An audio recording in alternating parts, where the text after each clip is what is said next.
Bonjour.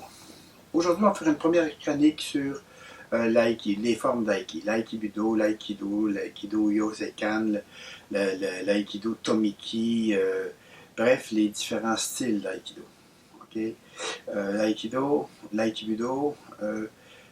ça provient tout de du même endroit, ça provient tout de la même place. Mais au fil des années, il s'est développé des tendances, des styles. Okay? On va essayer d'expliquer ça un petit peu pour faire mieux comprendre comment ça se passe. Tout d'abord, tout ça, ça vient du Daito Ryu. Tous les styles d'aiki viennent du Daito Ryu, qui veut dire le Grand Est, qui était un style d'aiki Jujitsu qui était pratiqué par le clan des Takeda au 15e siècle. C'est pas hier matin.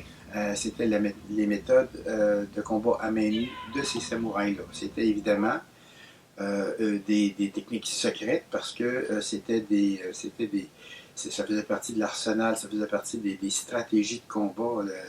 Donc, c'était pas à être divulgué à grands frais ou à tout le monde.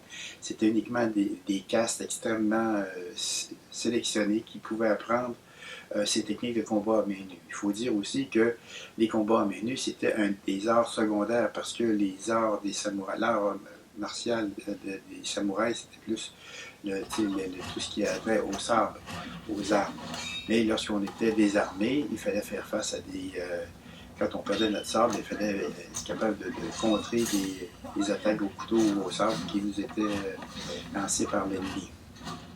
Alors donc, les Takeda ont créé des séries de techniques qui ont été gardées dans la famille Takeda pendant des années et des années, puisque le premier japonais qui a été admis dans la famille Takeda, ça s'est fait relativement tard, ça s'est fait dans les années 20. C'était Morie Ueshiba, qui était un maître de Jujutsu, qui avait entendu parler des Takeda qui vivaient dans Hokkaido, dans l'île du Nord, ce qui était extrêmement loin.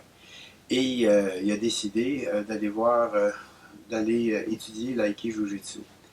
Il a été très mal reçu par les Takeda. Il est resté 2 semaines sur la galerie. Ils l'ont pas admis dans le dojo. Et au bout de 2 semaines, finalement, il a été admis. Et c'était le premier japonais qui ne faisait pas partie du clan des Takeda qui a pu pratiquer l'aiki Jujutsu à l'époque. Dans une prochaine chronique, on va voir le cheminement de Maître Ueshiba, qui est celui qui a promulgué l'aiki à travers le monde. Je vous remercie beaucoup de m'avoir écouté. Au revoir.